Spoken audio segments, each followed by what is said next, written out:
Bonsoir à toutes et à tous, soyez les bienvenus sur Monaco Info, installez-vous confortablement pour pouvoir découvrir au mieux cette nouvelle édition. Le Monaco Economic Board s'adresse aux entrepreneurs de la principauté et les aide à développer leur business par le biais de nombreux rendez-vous ou voyages économiques. Eh bien, le MEB vient d'organiser son assemblée générale. Comment se porte l'industrie hôtelière à l'arrivée du printemps? Est-ce que les manifestations comme le tournoi de tennis ou le Grand Prix boostent les réservations? À ces deux questions, la réponse est oui et encore oui, à en croire le directeur général de l'hôtel Métropole que nous recevrons dans quelques minutes. Autre invité qui a le moral également en ce moment, c'est la coach du MBA, le club féminin de basket. Nous recevrons Alexandra Changwe qui a hissé son équipe de N1 en finale de Coupe de France et en play-off du championnat de France. Nous discuterons de tout cela avec elle. Et enfin, dans le cadre des commémorations du centenaire de la disparition du prince Albert Ier, plusieurs événements et rendez-vous sont proposés à l'image de cette pièce de théâtre jouée en partie par des élèves de seconde. Comme je vous le disais dans les titres, retour sur l'Assemblée générale du Monaco Economic Board qui se tenait ce lundi au Yacht Club de Monaco. Le récit d'Alexandra Pani sur des images de Thomas Deus. Le Monaco Economic Board, c'est 550 entreprises adhérentes, des missions économiques à l'international, des accueils de délégations et des conférences ou formations accessibles tout au long de l'année. L'Assemblée générale réunit une fois par an les dirigeants de ces entreprises membres et les équipes du MEB pour notamment dresser le bilan de l'année écoulée, et l'année 2021 a tout particulièrement réservé des surprises. Nous nous attendions en début d'année à un vrai redémarrage, nous nous attendions à la fin de la crise du Covid, mais non, 2021 ça a été une année entièrement sous l'emprise du Covid. Alors ça ne nous a pas du tout empêché de travailler. En fait, au contraire, ça nous a permis de resserrer nos réseaux sur le local, avec du numérique, en collaboration avec la direction numérique du gouvernement. Et puis, ça ne nous a même pas empêché de partir en voyage, de partir notamment à Dubaï, ça ne nous a pas empêché de partir en Italie. Et en fait, nous avons aussi créé les e-missions, c'est-à-dire amener nos entreprises virtuellement jusqu'en Inde. Des missions qui reprennent donc progressivement et une année 2022 tournée plutôt vers l'Amérique du Nord et l'Europe. Nous avons été immédiatement impactés par cette guerre et nous sommes dans la réinvention aujourd'hui de nouvelles zones géographiques à trouver. Nous devons abandonner, hélas, au moins pour un temps, tout ce qui se passe du côté Est, alors que nous avions effectivement entamé des liens très forts. Mais en revanche, nous profitons là encore de notre capacité de résilience, notre capacité de rebond. Nous sommes en train de travailler pour trouver de nouvelles destinations. Nous sommes aussi, forts de notre expérience du virtuel, beaucoup dans l'idée de trouver des synergies locales entre entreprises à Monaco. Une assemblée générale qui s'est conclue avec un discours du ministre d'État. Pierre Dartout a rappelé le soutien du gouvernement envers les entreprises en cette période de crise sanitaire, mais a également insisté sur le soutien qui pourrait être fourni pour pallier la crise économique qui découle du conflit en Ukraine. Il a rappelé néanmoins l'un des atouts de la principauté d'avoir cette culture d'ouverture sur le monde et a souligné les efforts collectifs pour lutter contre l'anxiété et le pessimisme. Restons dans le domaine économique et plus particulièrement touristique. Comment se portent les établissements hôteliers en ce début de printemps? Pour répondre à cette question, nous sommes avec le directeur général de l'hôtel Métropole, Serge Étuin, bonsoir. Bonsoir Monsieur Bonilla. Les beaux jours arrivent et actuellement ce sont les vacances de Pâques. Qu'en est-il au niveau de la fréquentation actuellement de votre hôtel? Écoutez, tout d'abord, je suis ravi de vous accueillir dans cet espace que vous découvrez derrière moi, qui est l'espace Odyssée, imaginé par Karl Lagerfeld, une magnifique piscine, le restaurant ouvert au déjeuner, et ceci marque un peu le début de la saison au Métropole Monte-Carlo. Donc par rapport à votre question, le week-end de Pâques, qui se cumule bien évidemment avec le tennis, le master de tennis, se présente très bien comme le début de saison d'ailleurs.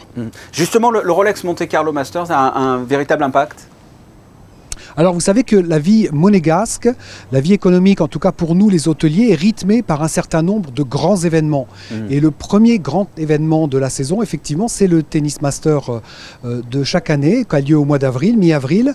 Cette année, évidemment, il se cumule avec ce week-end de Pâques, mais les réservations sont bien rentrées et nous allons presque remplir la maison. Oui, quel est le taux de remplissage à peu près ? On va terminer ce week-end autour de 85% de taux d'occupation, ce qui par rapport à l'année dernière, à la même époque, est effectivement une très bonne performance. Et au niveau des perspectives de la saison printanière, qu'en est-il? Parce qu'il va y avoir le Grand Prix, j'imagine, qui va booster aussi. Alors cette année, il y a une particularité, c'est que nous avons trois grands prix, comme vous le savez. Le Grand Prix électrique, fin avril, début mai, le Grand Prix historique, qui est encore un petit peu frileux au niveau des réservations, et le Grand Prix de Formule 1 fin mai, qui va être, je pense, un Grand Prix assez exceptionnel, puisque le niveau de réservation n'a jamais été aussi élevé sur les 8 dernières années pour le Métropole Monte-Carlo.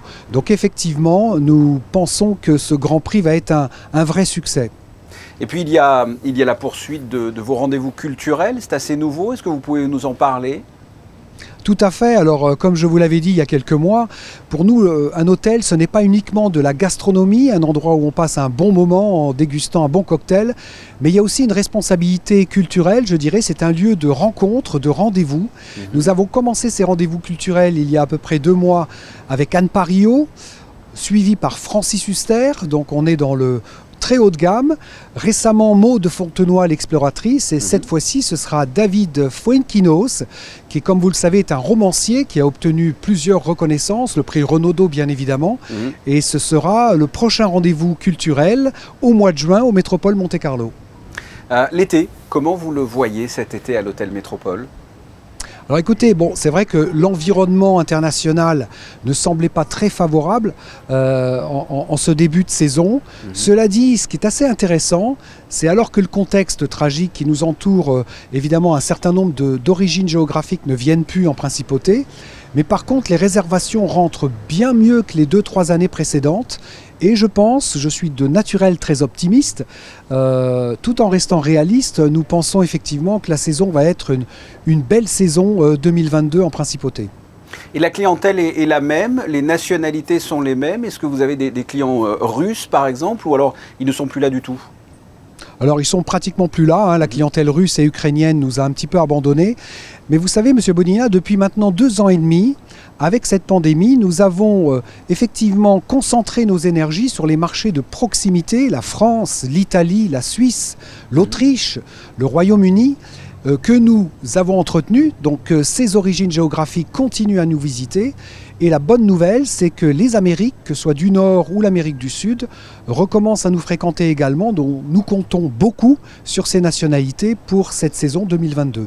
Serge Étuin, je le rappelle, vous êtes le directeur général de l'hôtel Métropole. Merci d'avoir répondu à mes questions. Merci beaucoup, Monsieur Bonilla. Passons au premier point info avec vous, Yannick Debever. Bonsoir. Et comme tous les mardis, vous allez nous donner le taux d'incidence lié à la Covid-19. Bonsoir Fabien, bonsoir à toutes et à tous. 42 nouveaux cas positifs à la Covid-19 ont été révélés ce lundi 11 avril pour 50 guérisons supplémentaires. Actuellement, 37 personnes sont hospitalisées au CHPG et aucune soignée en réanimation. Le taux d'incidence baisse un poil par rapport à la semaine dernière. De 814, nous sommes passés à 808. Tout autre chose, à présent, l'engagement du gouvernement princier pour les droits des enfants se poursuit. Le ministre de la Santé et des Affaires sociales, Didier Gamère-Dinger, s'est rendu à Rome pour participer au lancement de la nouvelle stratégie des droits de l'enfant au Conseil de l'Europe, les 7 et 8 avril dernier. Une nouvelle stratégie qui fait partie du programme Construire une Europe pour et avec les enfants, lancé en 2006 à Monaco. La principauté est donc très engagée dans ces stratégies qui veillent notamment à protéger les enfants contre la violence, à garantir l'égalité des chances ou encore s'assurer du respect des droits de l'enfant dans les situations de crise et d'urgence. Un point trafic à présent avec déjà une nouvelle qui concerne les automobilistes. Du 19 avril au 1er juillet, l'avenue Princesse Grace devient à sens unique dans la seule direction Monaco-Menton. Cela va pouvoir permettre une progression optimale des travaux de Testimonial 2 qui avancent déjà à un rythme soutenu. Pour les bus, l'arrêt Sporting des lignes 5 et 6 ne sera pas desservi pendant cette période. Enfin, sachez que le trafic sera exceptionnellement rétabli du 23 au 30 mai à l'occasion du Grand Prix de Formule 1. Du bitume, on passe au rail avec la fin des travaux sur le tronçon Nice-Vintimille du TER. Le chantier du tunnel de Cimiez s'est achevé dans les délais finis, la circulation alternée. Les trains peuvent donc de nouveau rouler normalement sur les 2 voies entre Nice et Aix-sur-Mer.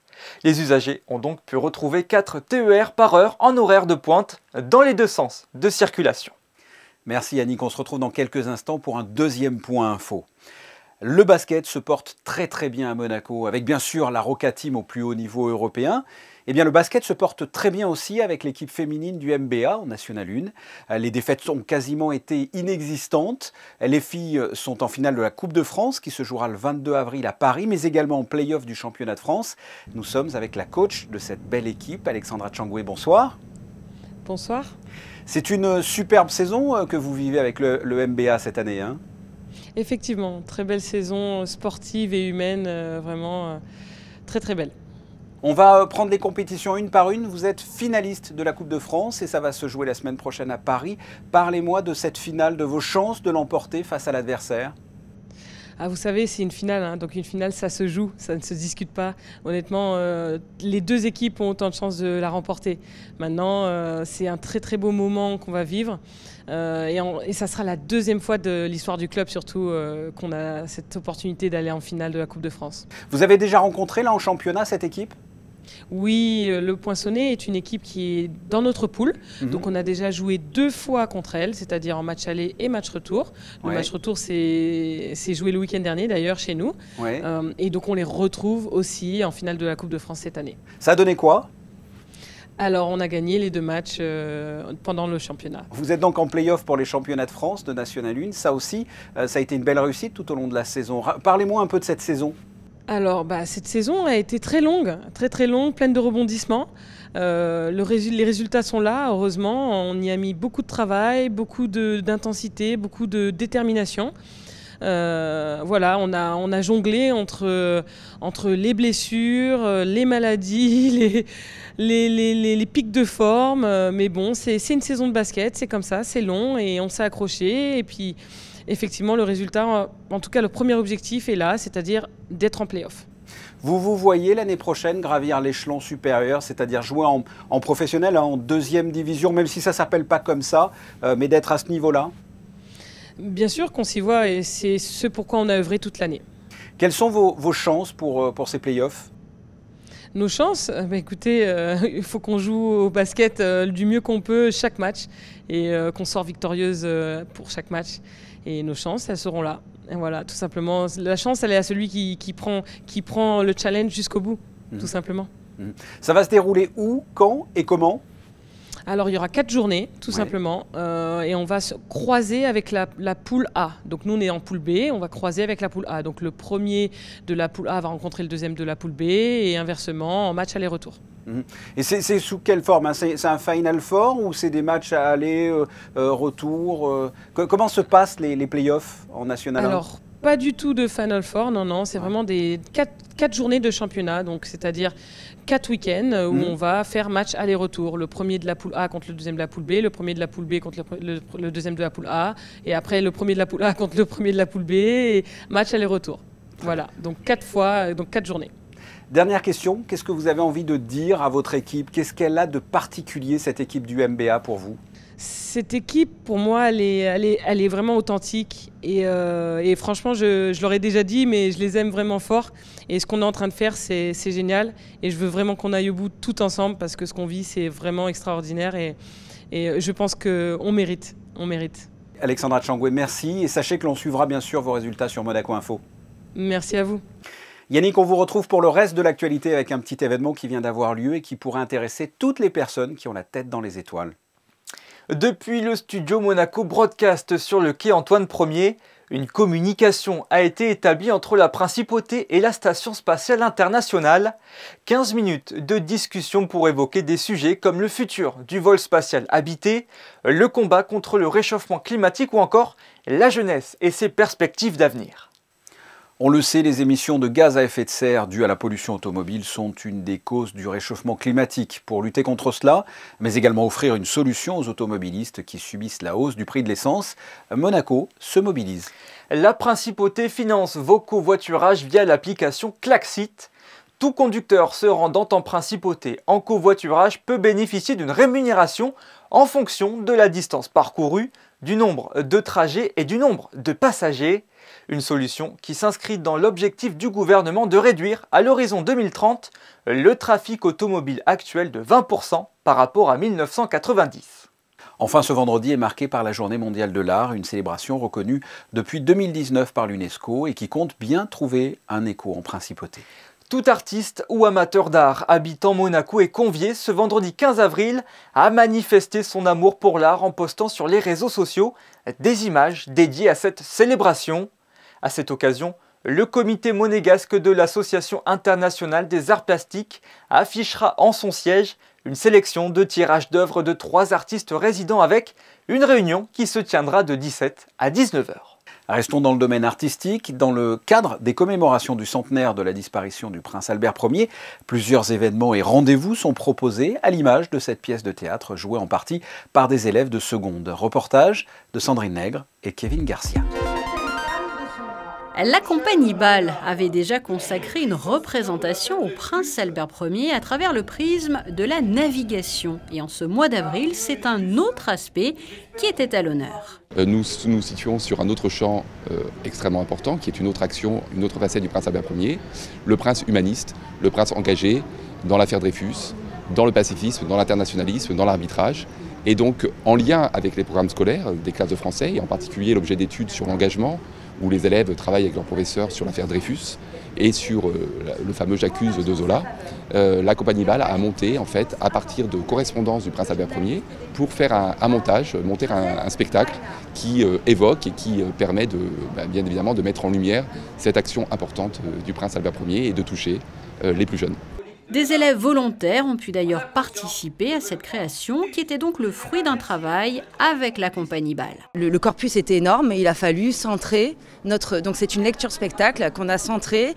Donc c'est un montage correspondance d'Alfred Dreyfus à sa femme et Albert Ier de Monaco à un journaliste dreyfusard qui s'appelait Joseph Reinhardt. J'accuse enfin le premier conseil de guerre d'avoir violé le droit en accusant un condamné sur une pièce restée secrète. Et j'accuse le second conseil de guerre d'avoir couvert cette illégalité, par ordre en commettant à son tour le crime juridique d'acquitter sciemment un coupable. Et cette représentation était d'ailleurs organisée au cœur du lycée qui porte le nom du prince Albert Ier. Quel temps est prévu pour ce mercredi? La réponse avec la météo. Un vent de 20 km/h en moyenne persistera toujours à Monaco, ramenant avec lui quelques nuages supplémentaires. Nous aurons donc droit à un soleil un peu plus timide que ces derniers jours. Malgré cela, les températures montent avec 20 degrés au meilleur de la journée. Ce mercredi 13 avril, nous fêtons Sainte Ida.